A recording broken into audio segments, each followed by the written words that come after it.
Детские группы на корабле – это для вахтенных офицеров это всегда очень...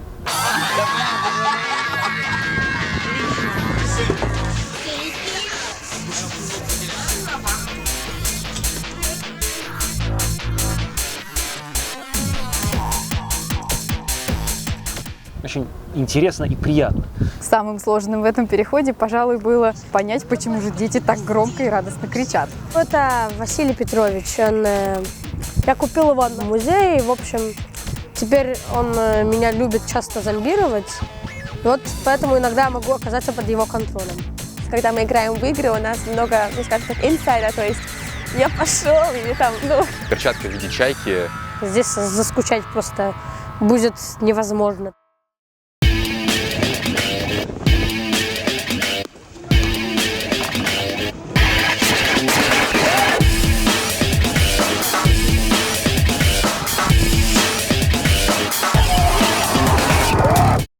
Есть определенный набор правил, которые необходимо соблюдать. Вставать каждый день в 8 утра на подъем, опоздал чуть-чуть, уже все, наказан, моешь посуду. Все дети, которых мы берем на борт, с самого начала оказываются в ситуации, когда они должны участвовать в процессе. Они должны вместе со всеми работать с парусами, вовремя выходить на вахты, готовить еду, убирать корабль. Когда я стою у штурвала, у меня такое ощущение, довольно прикольно, правда, его тяжело крутить.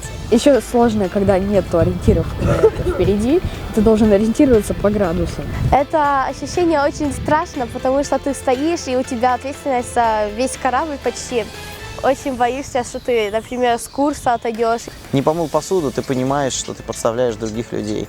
Не вышел вовремя на вахту, из-за тебя другие люди вынуждены что-то делать. Без твоей помощи им будет тяжелее. Конечно, не высыпаешься немножко, но куда без этого на этом корабле. Выйдите, пожалуйста, кто-нибудь сильный ко мне. Я люблю трудности, я люблю вызов. Лазить на Марсель – это был вызов, и, в общем, я справился, полез. Затем надо было лезть еще выше, это был очередной вызов. Я и туда полез. Мне очень понравилось с Кириллом залезать на самый верх, на Марсель. Мне понравилось, когда мы вахтовали ночью, потому что ничего не видишь и едешь по курсу, по которому тебе говорят, и все. Учиться надо здесь в большинстве это вставать вовремя и относиться ко всему оптимистично. Когда я приезжаю на штандарт, я становлюсь немного другим человеком. Я становлюсь как-то добрее, веселее.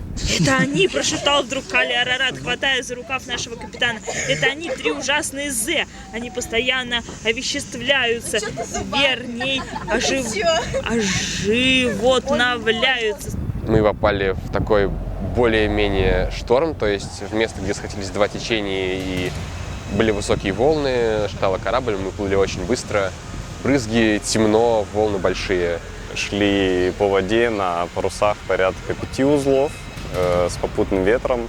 И было очень сильное течение, порядка 10 узлов. И в итоге мы набрали пиковую скорость 15,8 узлов. Было такое немножко впечатление, что это происходит не со мной, а как будто я где-то нахожусь в каком-то фильме.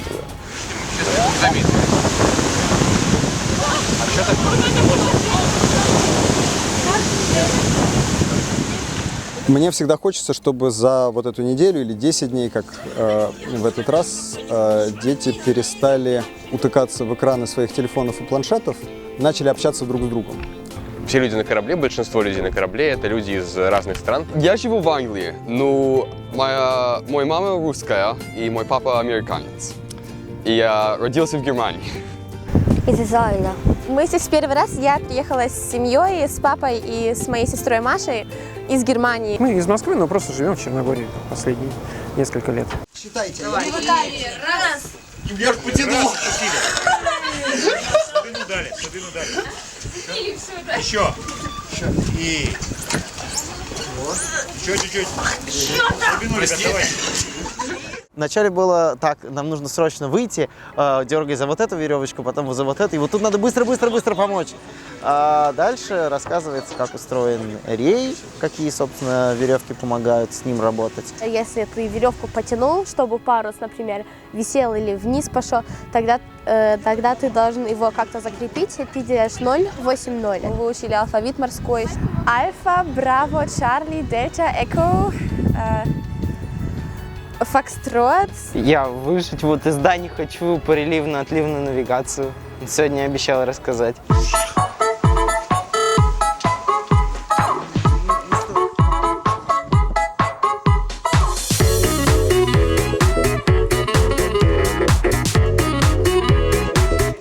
А что вы делаете? Мы мажем. Вы лачите, а не мажете.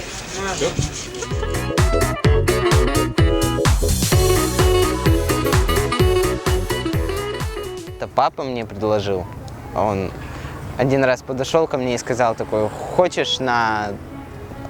Ну, он сказал двухмачтовом фрегате, но, как оказалось, тут 3. Ну, я второй раз на штандарте. С кем, как не с сыном, как еще. Это такой хороший отдых и для ребенка, и для меня, потому что очень трудно найти формат, в общем-то, который был бы интересен и одному, и второму. Затем, чтобы показать им, что такое море под парусом, а не там, на прогулочном катере или еще где-то на пляже лежать. В прошлом году он лазил только на марсовую площадку, а сейчас полез там. В общем, очень высоко. Вот я что-то снизу начал бояться, но он сказал, что было не страшно. Страшно, когда залезают туда наверх, на рее, когда смотришь, и тогда как раз внутри тебя и борется то самое, что с одной стороны страшно, но сказать нет, не лезь, не пускать туда нельзя.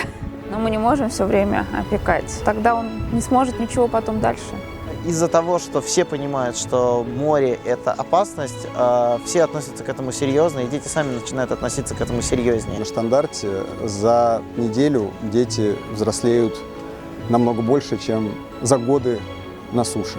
Я просто видел, как его все это увлекло, как он радостно там вставал в 4 утра на вахту, хотя его там не распихать дома. Я думаю, что это полезная практика для и детей, и для родителей, потому что они тогда видят, что их родители, они живут не в своем каком-то отдельном мире, и не что есть отдельно детский мир, а есть общий мир, который интересен им обоим, и это объединяет. Если ты хочешь отправить ребенка одного, то надо просто решить, можешь ты доверить этим людям или нет. Я, конечно, доверяю, потому что я посмотрел все это изнутри и как бы оценил. На корабле работает команда профессионалов, и они не оставят вашего ребенка ни в беде, ни в одиночестве, всегда помогут советом, помогут делом, покажут, как что нужно сделать, личным примером, позаботятся о нем, он не останется ни голодным, ни холодным. И раз, и раз, и раз, и раз. Тянет.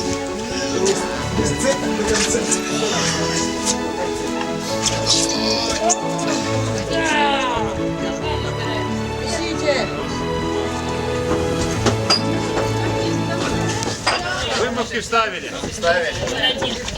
Пошли, не торопясь, медленно. Давай, Ваня, не забывайся про веревку.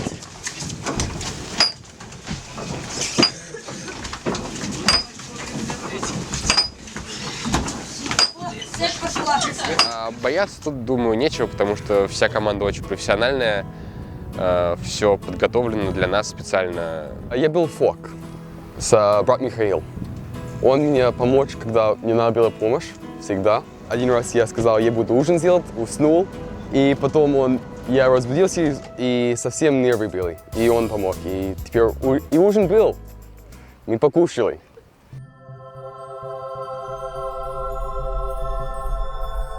Мне нравится ночная вахта из-за брата Михаила.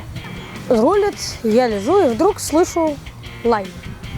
Ладно, ничего страшного, лай как лай. Собака, может, гавкнула. Лежу, и тут я понял, какой лай, блин, я ж в море. Что брат Михаил крикнул, кажется, дельфины фыркают. И там 2 таких огромных дельфина прям выпрыгивают и фыркают. Там как собаки. Вахтенным офицером у меня был Митя. Главная особенность его – это его бесконечный юмор, харизма его просто невероятная. Он может в любой момент поднять настроение. Он научил меня, как выполнять все по требованию. Научил протирать вертикальные поверхности, которых очень было много. Вахтенный офицер, безусловно, наверное, самый веселый. Он рассказывал какие-то истории своей жизни, истории из жизни корабля. Мой вахтенный офицер – это Ира. Я в Бизане была. И помощник был Даня. Мне Ира и Даня очень понравились, они мне помогали. Вахтенный офицер Ирочка, профессионал, который ходит не один год на штандарте, знает прекрасно корабль, прекрасно обходится со своими обязанностями, никогда не повышает голос, очень терпеливая, и вообще прекрасный человек.